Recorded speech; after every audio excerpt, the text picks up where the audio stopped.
everyone, welcome back to A Life of KG. I'm super excited about this episode because I love marketing and PR, and I get to have Rochelle White on the show, who owns a youth and culture digital marketing and PR agency.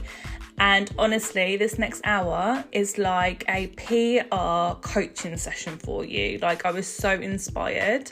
It's incredible. If you like this episode as much as I do, then please make sure you tag us both on socials and let us know how much you love the episode.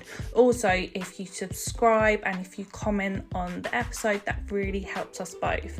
So without further ado, here she is. At Buddha Beauty, we manufacture vegan and cruelty-free skincare, perfect for salon use and retail. Our products have been developed alongside our Manchester salons to create a results-driven skincare range. Our range of skincare is available in your own brand, which is the perfect way to offer your customers great home care products that keep bringing them back to your salon time and time again. Visit us at www.ownlabelskincare.com to request more information on how you can be selling your own products within 4 weeks. Rochelle, welcome to the Life of KG. How are you? I'm good, thank you very much. Having a good sort of week, and although the weather's not great today, embracing the weather, but I'm good. How are you? Yeah, I'm very good, thank you. It's an absolute pleasure to have you on. Thank you. So introduce yourself and tell us what you do. Okay, so my name obviously is Rochelle, and I own Rochelle White Agency, which is a youth and cultural, it's a youth and culture marketing communications agency. So effectively, we work with brands that sit within the lifestyle and consumer sector, and we specialize in helping them build their communications and marketing across the board. So that covers everything from marketing strategy, even down to content creation, to working with influencers, to PR, to paid ads. Been doing that now. It was 6 years a week ago, so I've been doing it 6 years, and I absolutely love it. So yeah. Wow. So we're focusing a lot on PR today, but I actually didn't know you catered for a lot of the other gaps as well. So that's amazing. Yeah, so initially I started off as Rochelle White PR because that's pretty much my first proper job, and I would say out of uni, because I had quite an interesting backstory, which actually I should probably say before I cover into the name of Rochelle White PR actually. So I went to uni at 23. I went quite late, but from 18 to 26 I worked abroad a lot. I've done like Ayia Napa, Malia, Cos, Tenerife, done them all. Didn't quite know what I wanted to do, but I sort of temped in between those times to get money to go abroad. And then at 23 I had a bit of an epiphany on the beach in Malia. Everyone around me was sort of like, I'm finishing uni, I've got my first job, and I was like, I can't be doing this at 20 something years old, let alone 30. So then I decided to go to university because I thought what I was doing abroad, I thought was event management, where actually really it was marketing and PR, but obviously more in person because we were classed as street PRs. So went to Northampton University. I done a joint honours degree in event management and fashion retailing. I also had a beauty business on the side, and I was an Avon lady. And then in my final year of uni, I actually went to college for a year to qualify as a hairdresser in MVQ level 2 and 3. So all while running a business and studying twice. It was very stressful, but I done it, got my degree, got my hairdressing qualification. And then my first job after that was PR and press at Skoda for the VW group. Done that for a while. Then I worked at the Foreign and Commonwealth Office, which again was great experience. I got to look after William Hague, Angelina Jolie and Brad Pitt at the time. Wow. That was, everyone always says, oh my God, were they nice? It's like, I hardly spoke to them. It was more managing the media, if that makes sense, because they were like, where are they? Where are they? And I was like, mate, relax.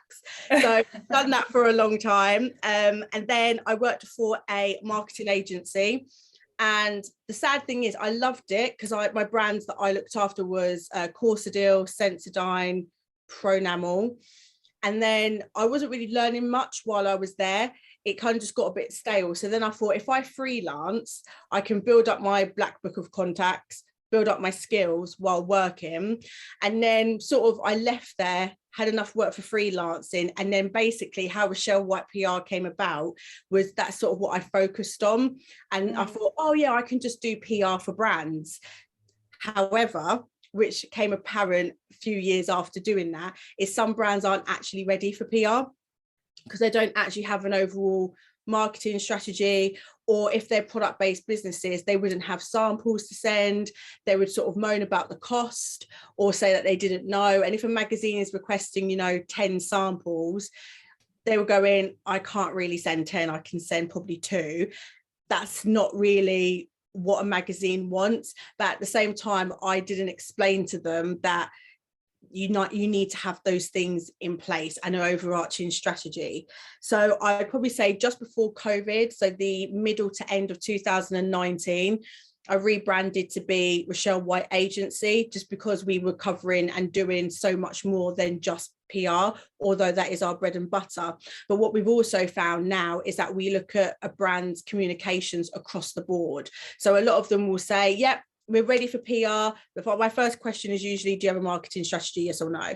A lot of them say yes. A lot of them say social media. And I'll go, okay. So I live in a household with, I use my family as an example, but we don't all live together. But I say, I live in a household with 4 people and 3 of them aren't on social media. So how do you reach them? Most people then don't have an answer, or then they'll go, oh, and then like sometimes Instagram content doesn't match the website, doesn't match their email. So that's where I came in to be an agency to cover it across the board. So just to go back to the original point, is you didn't realize I'd done that much. That's how I got to this point, just purely experience and asking questions, and also myself learning along the way, because a lot of people think they're ready, or they think they just need PR, but really and truly we need to go all the way back to see what they're actually doing and what's actually happening in their business before we can start to PR them, so to speak. Yeah, I completely get that. People just forget the marketing side, don't they? And just think, I just need the press, I need the press, I need the press, and not really thinking about the back end. So it's really clever that you are kind of now doing the whole package for people if they require it. Yes. And I found when I work with brands, like by doing that, I mean, some, if they're established, if they're medium to large and that's established, then yes, us just coming in, focusing on, say, digital campaigns, digital PR, it's easy because they already say, right, this is our overall marketing strategy. We're already spending here on paid ads. We're spending here on socials. We're doing this with influencers. We just basically slot in with that. It's the brands that don't have anything, and then they go, but we just want the PR. We just want, and I'm like, you're not quite ready. So before I would say yes, now I kind of say no. Or I say to them, I'm probably not going to be the right person for you right now, but I can recommend people that can help. How have you found, from obviously uni, studying, all the other jobs that you had, to then going to create your own business? How have you found that process? Number one, not easy. And I like to also be a realist. So I always say to people, a lot of people try to glamorize like their story and be like, oh, it was a bit hard, but I'm a really successful business person now. For me, it was not that easy, and I don't mind saying that because it wasn't. At the time, I thought, great, I have a laptop, people pay me to do a bit of social, a bit of PR, I'm a businesswoman, I'm so successful. In reality, no, I was not. I didn't really have a business plan. I didn't really understand like literally financials. I didn't know how much it was costing to run my business. I had no structure. I had nothing. So then over time, when you obviously don't have a plan and you don't have a structure, things start to fall apart. And then I was thinking, I don't really know where I can invest, where I should invest.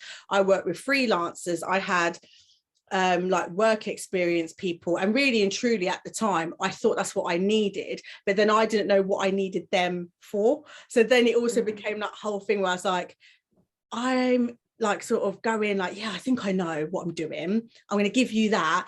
But they didn't really understand what I needed from them, but then I didn't really understand what I needed myself. So it was a real struggle. And then I'm very lucky, a few things.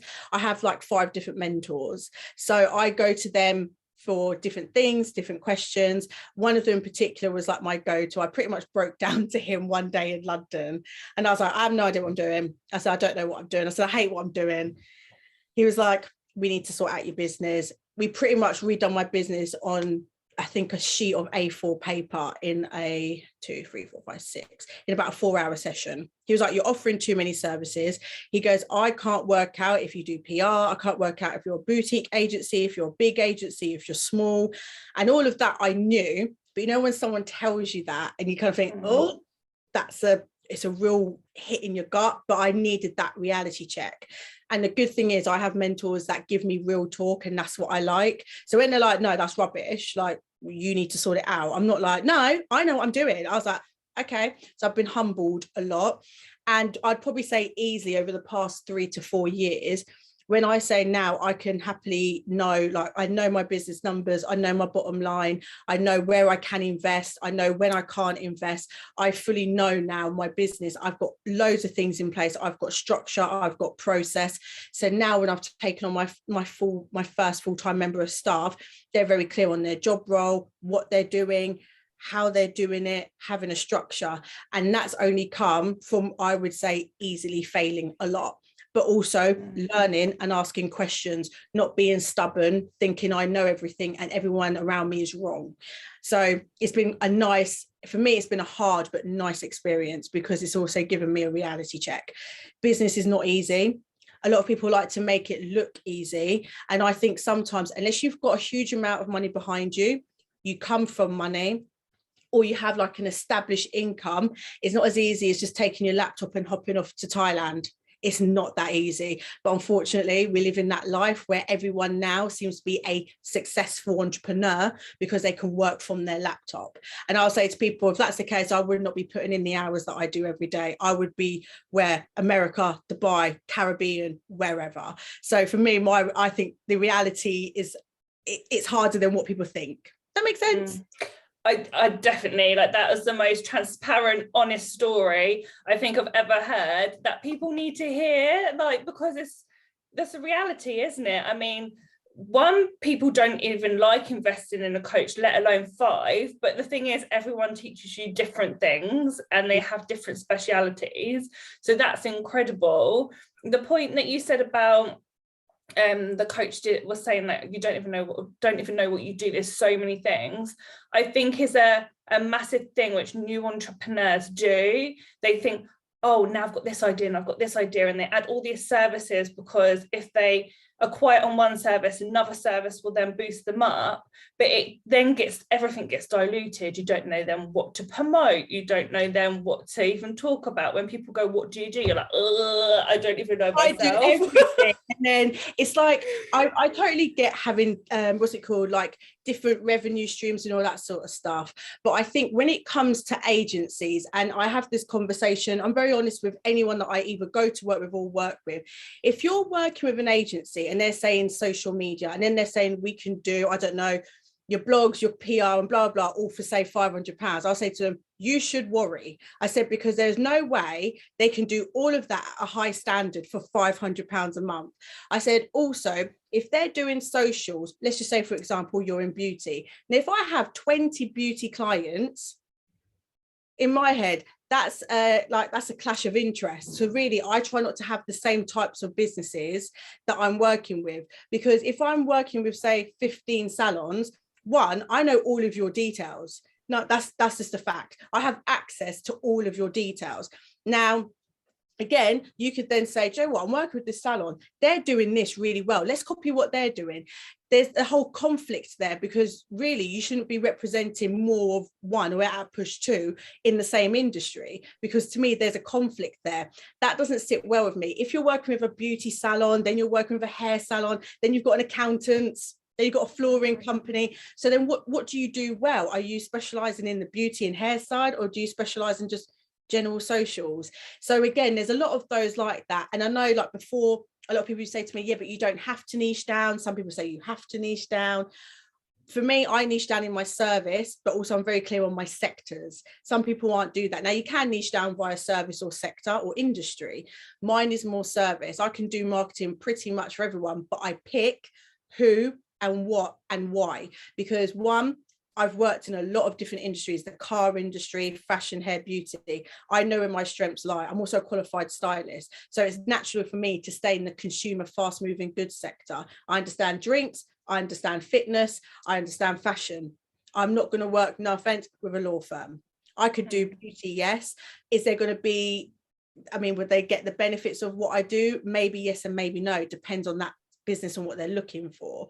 So I like to think to sort of not niche down, but like as I said, my mentor said, you need to be very clear on who you are and what you do, because at least then people then know what you're coming for. If you're offering 15 different services and you don't execute one of them well, they're like, why am I going to pay you? Makes no sense. I was like, yeah, that's very true. At one point I had I think 32 services just on my own. And literally one of my mentors, like, one, how do you do all of them? Two, what do you do well? And then I was like, well, and I was like, I hate doing that one. He's like, right, so why are you offering it? And I was like, literally, I was like, I don't know. He was like, well, and literally he was like, well, I was like, no. He's like, right, get rid. He goes, so basically what you've left me with is all marketing. That makes sense? I was like, yeah. He goes, so you're a marketing agency? Yeah, there we go, moving on. It does really take someone to just really look at everything, don't it, and just be really brutally honest. You don't need to say, oh yeah, you're doing so well, like that's amazing, like that's not going to progress you. Like you need someone to be really nitty gritty and just tell you the truth. Yeah. And I think I do believe people have to be open to that. A lot of people will sit there and they'll probably say to you, I hear you. Yeah, I get what you're saying. Yeah, I know. But in their head, they're thinking, don't you tell me what to do with my business, because not being horrible, like you don't really know. And you'll probably just like teach me because you think you know.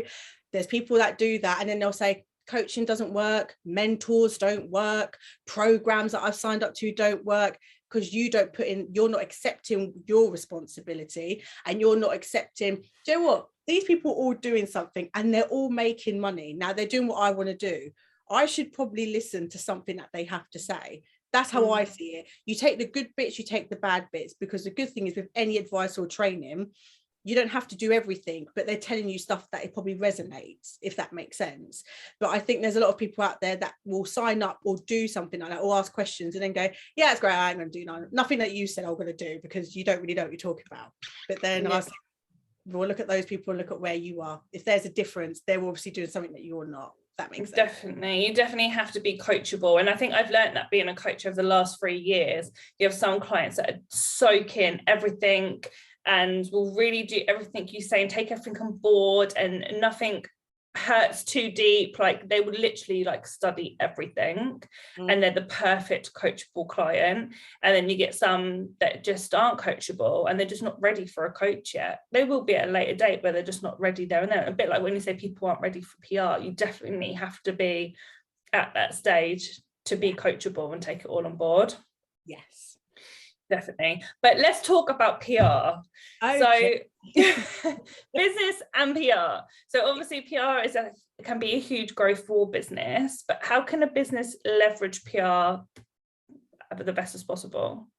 So I always make this, I mean, the easiest way I always describe it is marketing is effectively sales and PR is brand awareness. Now, a lot of people will look at PR and they'll go sales. I need sales, I need PR. So I say to them, you can get the best PR in the world. It's not always going to equal sales. And that is a fact. It's a brand awareness tool. And I'll say to people, if you want sales, my advice would be invest in advertising or invest in a sales team. That's just really simple. How brands can leverage PR, again, comes down to having an overall marketing strategy or plan, however people want to call it. I like saying plan because I hate using like strong terms like, oh yeah, strategy and this. Let's just keep it very simple. A marketing plan. Now, it doesn't even have to be in depth, but you might say, for example, I know we need to email our customers or clients 3 times a month, and this is the communication. When it comes to marketing my business, I might do flyers depending on your industry. I might invest in advertising. When it comes to PR, I always say to people, you have to be very clear on what you're using PR for. Yes, it is brand awareness. If you are product based, then you'll need to know what products you want to push and when, because there's seasonal trends, there's timelines, there's all that sort of stuff to consider. If you are a service-based business, what PR are you looking for? Is it to tell your brand story? Is it to tell the founder story? Is it to help boost investment? Is it to help solve a problem? Is it to help? There's so many different ways. Those are the type of conversations I have with clients. What are you going to use PR for? Is it a mix of both? If you've got a product-based business and you've got a good founder story, then we're going to use 2 lots of PR, one to get you placed, one to tell your story. On top of that, again, if you are going to be doing PR on your product base, do you have products ready to send? As in, are you PR ready? Do you have your high res images sorted, as in all your assets? So, you know, for example, you've got 1,000 units that you can play with. So whether that's for gifting, sampling, sending to press for photo shoots, a lot of the time, and depending on what the product is, you might not get it back. Most fashion items, they might use for a photo shoot, send it back. If it is like drinkable or like a candle, for example, or lipstick, you're not going to get those back. So it's having all those things in place and understanding, and also understanding that PR is not guaranteed. It's not paid advertising, it's not a paid advertorial, and it's not paid editorial. So if a journalist likes a product or the service and it gets picked up, great. You can pitch to 100 magazines, 2 of them might get back to you. One might get back to you straight away. One might take 6 weeks. So also it's being clear on, when you invest in PR, it's time.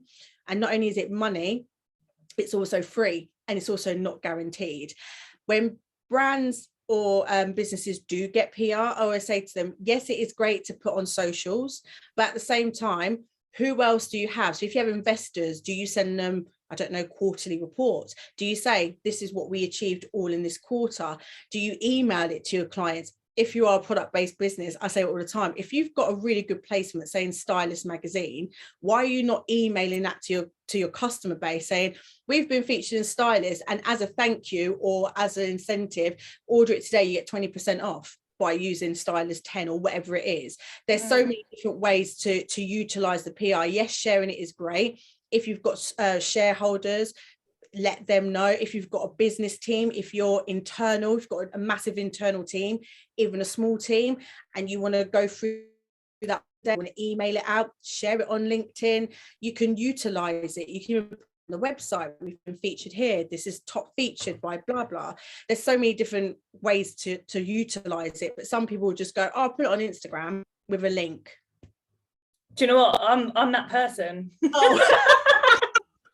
I'm actually that person, and I was gonna ask you that, because I was like, so I'm quite blessed that I've had loads of PR since I started. I think because I had that backstory. I started business so young. There's been quite a lot of stories there moving forward.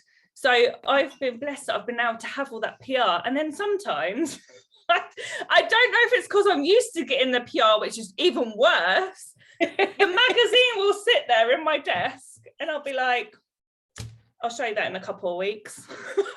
And then you're like, it just piles up again. I'll do that one in a couple of weeks and then add another one. Honestly, and then or do an article for a magazine, and I'll just like open it, take a picture, put it on story, not even on grid or anything, it'll disappear in 24 hours, and then think, yeah, great, I've done my bit. And I was going to be like, what should we be doing with all of this press that we get? Like, again, I say it depends on the business, and again depends on the purpose. Now I'm terrible to a certain extent because I share things and I don't. So I get featured a lot in like the Daily Mail, in like Grazia, any sort of entertainment publication, because I talk a lot on fashion, I talk a lot on celebrity culture, cancel culture, and things like Love Island. Do I actually share that anywhere? Very rarely. You might see the odd post of it on like LinkedIn, but for me, it's like my goal is technically not to PR myself. However, that is changing. However, again, depending on the business and how you want to tell your story and the purpose of your PR. So if it's based on you, my advice would be, yeah, sharing it on socials is great. I'm sure you have like a Facebook page. all that sort of stuff. If you have an email database, so whether that's the clients from your salon to say, oh, by the way, our founder, Katie, was featured in The Sun. If you didn't know her story, you can see it here. This is her column in X, Y, and Z. So it's always keeping that communication, because to a certain extent, you are and also are not your business. Because I'm sure you can separate the Katie from, as in work, and the Katie who you are personally. But if you are the face of your business, people probably still want to know who you are. If you are attracting, say, new clients and new customers, quite often they might not necessarily know your story. So really, when you get the PR, it's quite good. Even if you just say like once a month, it could be like Katie's Corner, I don't know, I'm just making this up, on your email, and you can just say, so over the past month, our founder Katie, or how you ever word your emails, if it's personal, like I've been featured on X, Y, and Z, and if you didn't know my story, you can find it, say, here, and then that could link to, say, your website. But also the recent PR coverage we've got is here. And also I write a column, let's just say, in Professional Beauty, and you can read that here. If you've got questions or you want to find out more, you can follow me on socials, because then you're always utilizing the PR. The biggest thing is putting it on the website, because you can obviously link it to whatever publication it's been featured on. And if it's in a newsletter, and then on your website, and it also leads back to that, you're constantly just having that trail. So no matter where someone interacts with you, they'll be able to see where your PR is. So that's where I would say utilizing it, because you are technically probably going to be educating them in regards to your story. But then if you have got useful hints or tips or anything like that, especially with your business mentoring, if you're showing your, I don't know if you call them students who come to you as mentors, clients, if they're seeing that you're being featured, again, one, that could inspire them, but also you could cover something that you might not have mentioned to them. So I'd probably say you've probably got a few avenues that you could probably utilize your PR, but it's how you would want to best utilize it, if that makes it. If I worked with you, then obviously I'd be able to sit down and say, right, how do you do this? How do you do that? Let's do a plan for this. Let's do a plan for that, for example. But yeah. Yeah, so everyone listening, don't do what I do, stick it up once, and after this call I'm signing up to Rochelle White. But yeah, and I'd say, and that just goes across the board again, to any, whether you're service based or product based. I always use the term PR, the PR, because people will just assume sometimes, oh, I've been featured in, say, Glamour, everyone's going to see it. If no one goes on the website, and we all know a lot of people don't buy magazines anymore, you can't just assume everyone's going to see it. You can't assume all your customers are going to see it.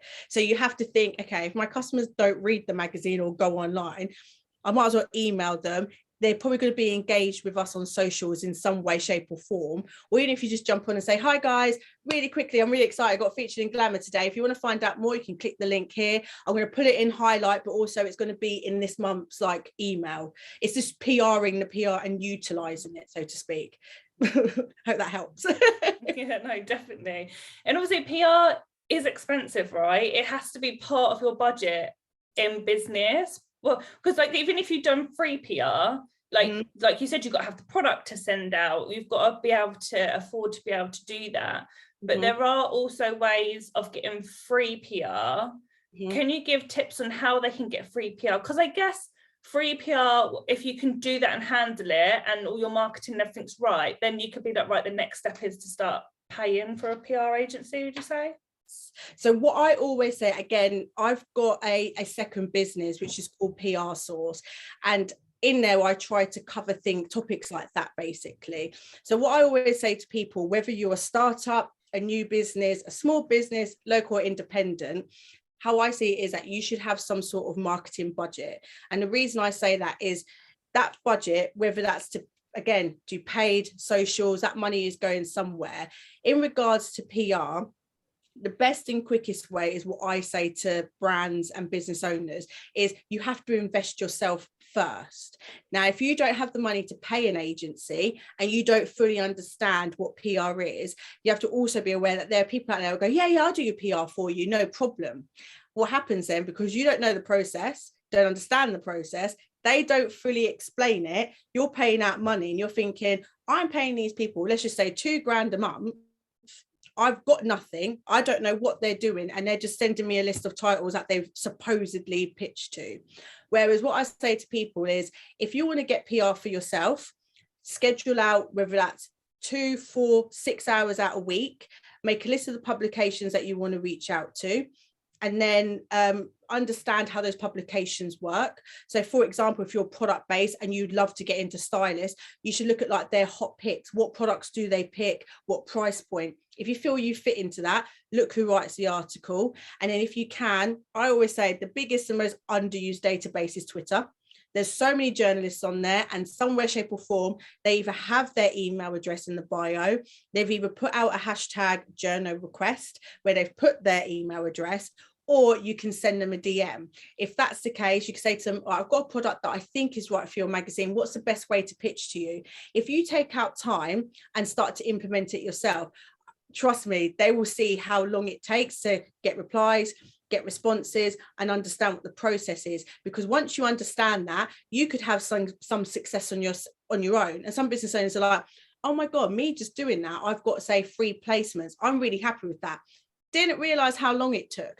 So then my next thing would be like, is there someone in your team that can take that away from you? Because they're already in your business, whether you pay them, whether it's work experience, whether it's an intern, even if it's an apprentice, you show them what you've done, how you do it, they then take the time. So then when you start to build it up slowly like that, you understand, okay, this is hard work.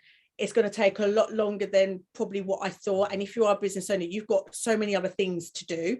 And especially if you've got to deal with like orders, bookings, packing, sending, post office runs, can you really afford to take 6 hours out of your day just to do some PR? Not everyone can. So then you utilize the people or the staff in your team. If then that gets too much, then I would say look to a freelancer who is, number one, experienced in getting PR and has genuine contacts. Because a lot of people can just say, oh, it's all right, I'll just buy a database and I guess we'll just run through those emails and see what happens. Now, I pay quite a lot for 2 specific databases because I need to make sure that, one, they're kept updated and I know who's moving where, who's gone freelance. Now, the worst thing about just buying a database is that you have no relationship with those people. So again, you can't just mass email going, oh, I've done my PR for today, I've emailed like 200 people. Doesn't work like that. The reason it takes so long, it's bespoke. You have to change the press release slightly to tailor each person. If you've got a relationship with that person already, it can be quite informal. So there's that whole section there. And then once you've done all of that and you've seen how PR works and you understand it, I would then say you can then invest or look to invest in a freelancer or a small agency, or, you know, places where you can basically pay monthly and they give you all the tools to do the PR yourself. Then once you've got to that place, then I would probably recommend investing in a proper PR agency or even a communications agency, because then they amplify all the stuff that you've done. So again, and it depends on the level of business, it depends where you are. It's not just because you're a startup, you can't have an agency. I don't believe in that either. Some startups have money to invest in an agency and they basically go, do everything, do the marketing, do the branding, do the comms, you know, we're giving it all to you, and they can be flying straight away. Some can pay and have a bad experience. The people that have a bad experience, I always say there's a few things. Probably the agency didn't explain the process clearly enough for you. So then they've probably said, yeah, you know, we look after X, Y, and Z brand. Amazing. And you're sitting there going, yeah, oh yeah, we work with these celebrities. And then obviously as a business, you're going, yeah. So in your head, you're like, well, they've worked with these brands, these celebrities, they've got them placed here. Oh my God, by the way, it's going to be $2,500 a month. You're like, okay, it's quite expensive, but they've worked with all these people. Their case studies are strong. I'm going to go with them. Now, what they also don't tell you is if you've got your director pitching, it's probably going to go to an account executive. Also, how often do you speak to that person? On top of that, a PR agency is there to work with you, not always for you. And some business owners think, oh, because I'm paying them money, I don't have to do my part. You still have to do your part as a business. And again, people don't always do that. So there's a few issues in regards to that side of things. And then when they say marketing doesn't work, PR doesn't work, it's been a poor service, they haven't done this, I haven't seen any results, I always say to them, okay, what did you do to also help that agency? So what was your responsibility in that? On top of that, what did you hire them for?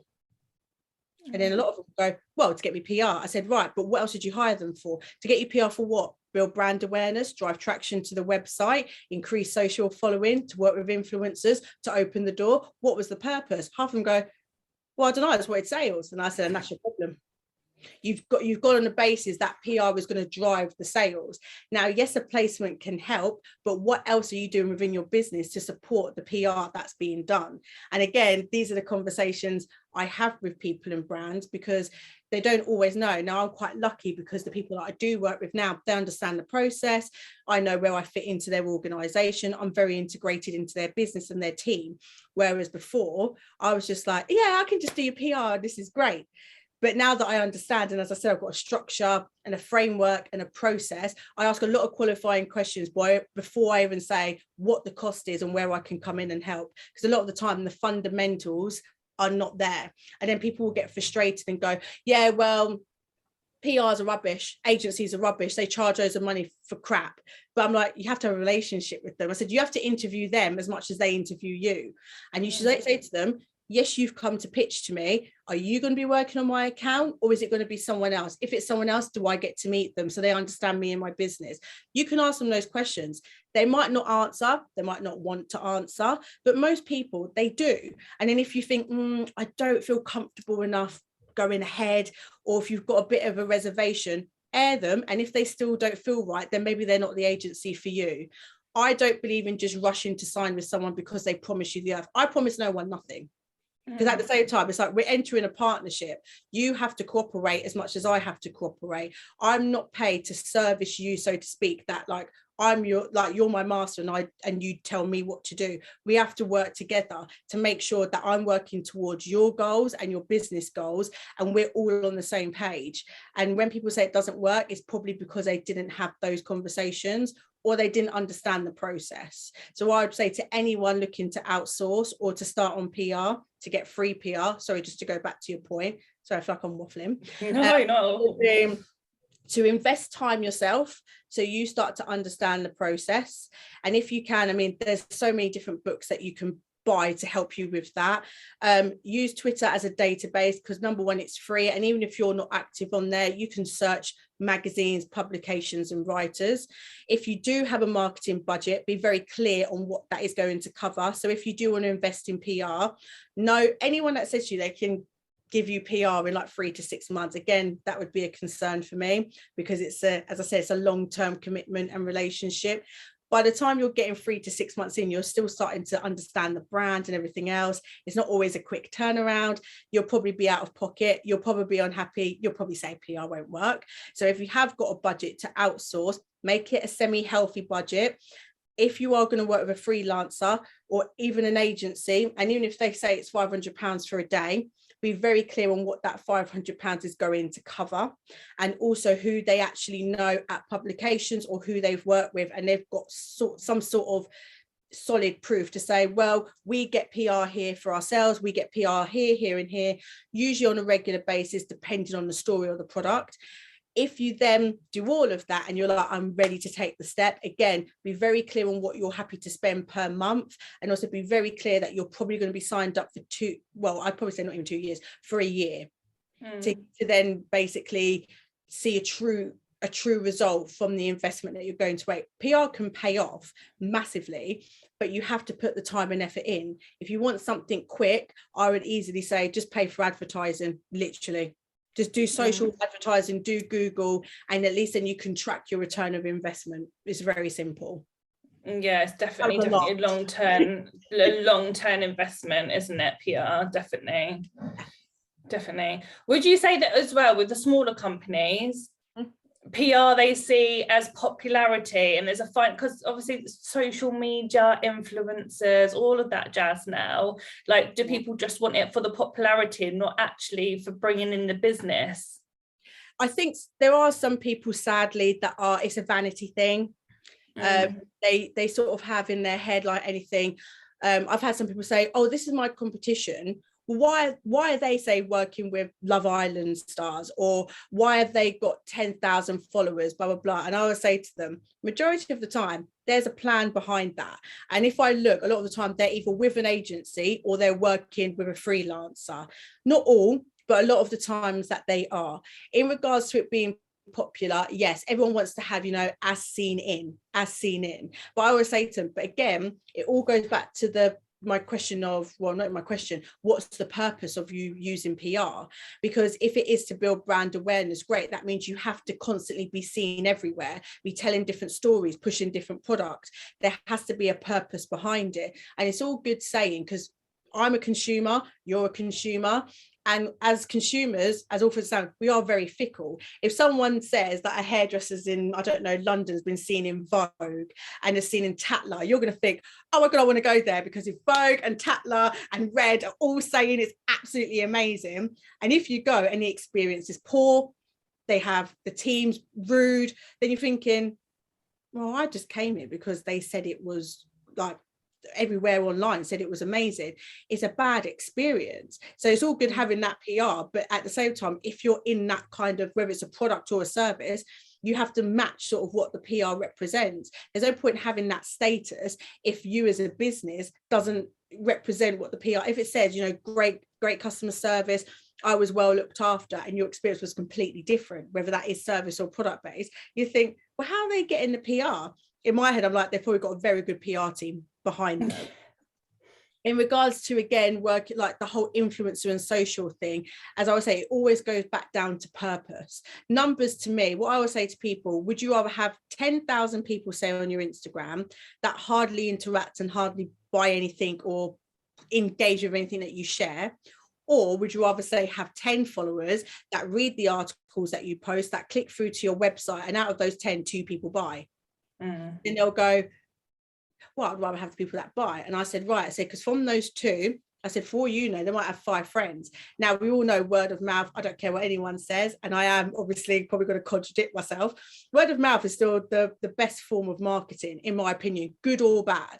But if you've got 2 people that have had good service, like your product or service, what are they going to do? They're going to tell their friends. So if those 5 friends then follow you on Instagram, you've gone from 10 to say 20 followers. So that means, again, you'll then reach another, that means a potential 4 conversions. Whereas if you've got 10,000, they're like, oh, heart, I love that.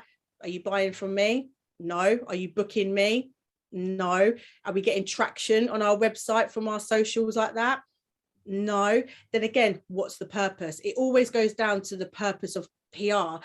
And yes, it's all good being popular and being seen, but if they don't convert into anything, in my opinion, there's no point. And it is a slow burner, so it's not always going to happen straight away, but if it's done consistently and done right, it will happen. I've had that with clients. I've got one now, we've reached 10,000 followers. When I started working with them, I think they had probably about 5,000, all been organic, and we now engage more with the followers on Instagram and on Facebook. The PR that we get is insane, because it's consistent. And they were like, we've only been working with you for 6 months and already we've seen a return of investment. And I'll say to people, when it's done right and you work in a partnership, it massively pays off. But people sometimes push the buck and go, no, I'm paying you to do it, you do it. And when it doesn't go right, the first thing they're going to say, you didn't do your job, you didn't do this, I'm out of pocket. Okay, what did you do? What did you do? You can't just assume, you know, just because you're paying someone that is going to convert for your business. You still have to do the work. I'd say don't look at other people and see them as competition or popularity. Think, what are they doing that we aren't? So if they're our competition, if they're getting PR left, right and centre, we need to do something like that. If their followers are going up, what are they doing that's helping that? And then again, as I said, keep repeating myself, goes back down to purpose. Yeah, and consistency is key on everything, isn't it? Regardless of PR, on marketing, on your emails. Like we do it when in our coaching, we try and get people to not just think of social and think of email marketing and all the other ways that they can promote their business.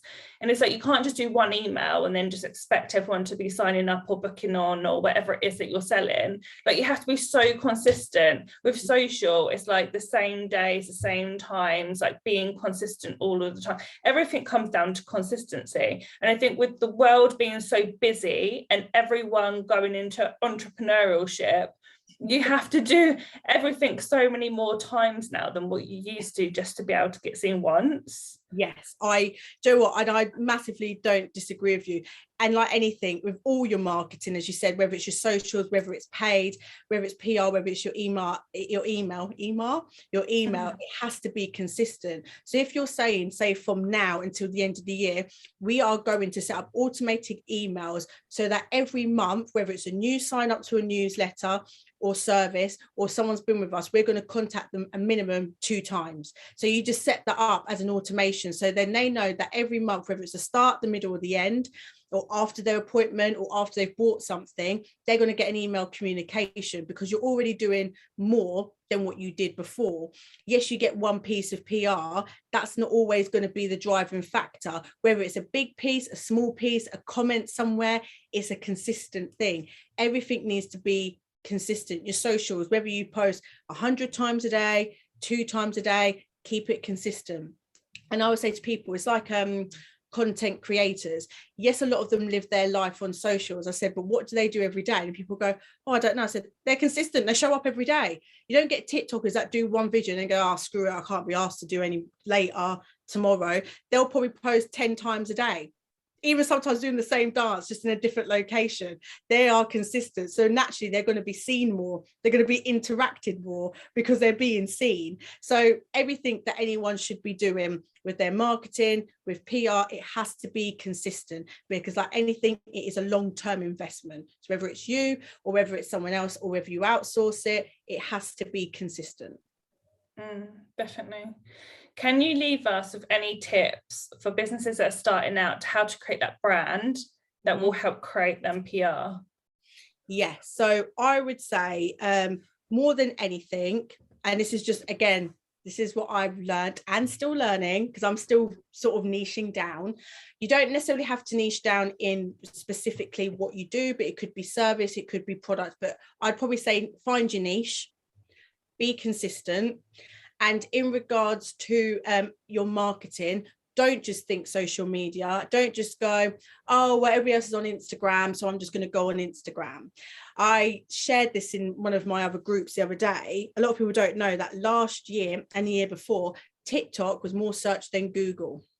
And yeah, how many people tell me, I don't want to go on TikTok, I don't want to do the dances. So if everyone's searching on TikTok and you're not on there, you're missing a massive market. People always say, oh, it's full of young people. Now, one of my clients, they're not aimed at young people at all. We've been actually quite surprised the amount of traffic that our videos are not necessarily, they're not dancing videos, it's product-based videos.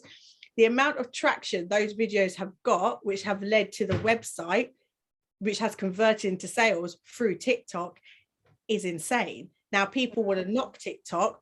I don't know if it's because, again, people just like, I know what I know and I know what I like. Everyone says Instagram, so I'm just going to stay on Instagram. So I would say, if you are starting out, look at the different mediums, understand why you're going to be on those platforms, understand what content you're going to put on those platforms, and don't post the same thing, as in exactly the same thing, on your Instagram, your Twitter, your Facebook, your LinkedIn. Because what I say to people is, if I've read it on Instagram, why am I going to engage with exactly the same post on Facebook, exactly the same post on LinkedIn? Yes, the image can be the same, change the content, because you've got to know your audience, who sits where, what they interact with. So I'd say be consistent, define your social media channels and the purpose.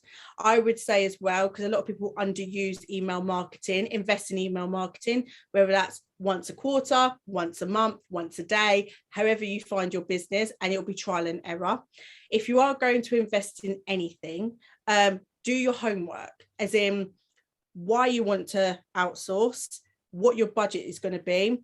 Ideally, would it be best to keep it in-house or get an apprentice or work experience or an intern? Or if you are going to outsource to a freelancer, ask their credentials, who they work with, where have they placed, who do they know? If you're going to work with an agency, the same thing.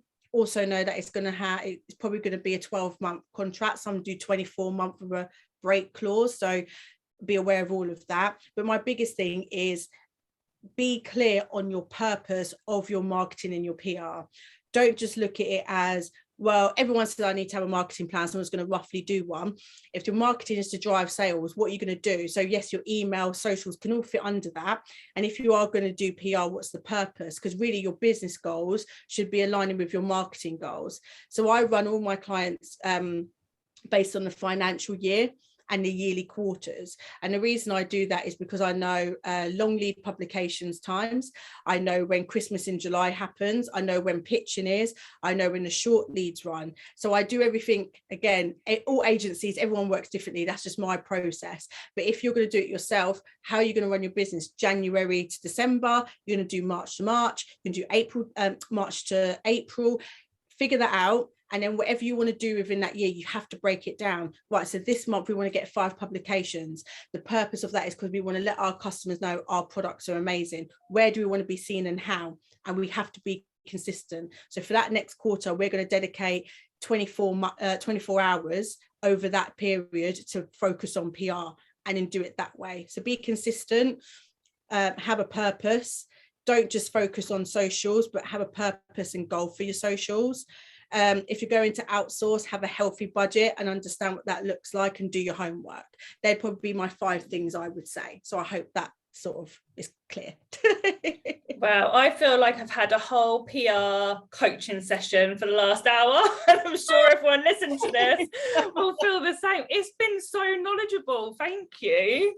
Oh, well, you're very welcome, and thank you very much. It's really weird because I'm really not a person that's like, oh my God, I know so much, I'm this. I literally just talk, and I try and think of anything that basically I feel like people should know, so to speak. It's very easy, I think, to get, like, we all know, as you said, the world is very, there's a lot of noise everywhere, and people sometimes overpromise and underdeliver, or they guarantee something, or they don't explain what they're really doing. But I think people should be very aware of, if you're going to part with your money, because it's your hard-earned money, you need to be clear on why you're spending it, where you're spending it, and what the result is going to be. Because the amount of people that always say, I don't like marketing experience agencies, I don't like PR, I've had a bad experience, it's usually because they either didn't understand what they were signing up for, they didn't do their part, or the agency or person that they're working with didn't explain. And that's usually what it comes down to.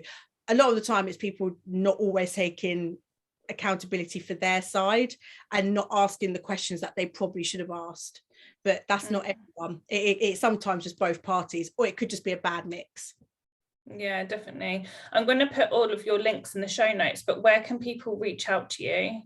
So the quickest way, easiest way I'd always say, like, Instagram, like my DMs, because that can be at Rochelle White Agency or rochelle.white.rwa. They can also reach out to me via my website, and the email address on there is just newbusiness@rochellewhiteagency.com. Yeah, that is a .com. I love a LinkedIn link or connection, whatever they call it. So again, everything's just sort of like Rochelle White, basically. Yeah. So I'd like to think anyone can reach me sort of anywhere and whatever is convenient. I check, and I've obviously now got my member of staff, we check all socials all the time, emails all the time, and we pretty much get back to everyone. Even if it's not straight away, we always make sure we get back to everyone. And also, just another push, I've got a second business called PR Source, which is PR and then SAUCE, which is just a free group on Facebook where I basically try and take all this knowledge that I've got and plonk it in there. It's all free. It's not a selling page. There's no hidden agenda, because I have to make that clear.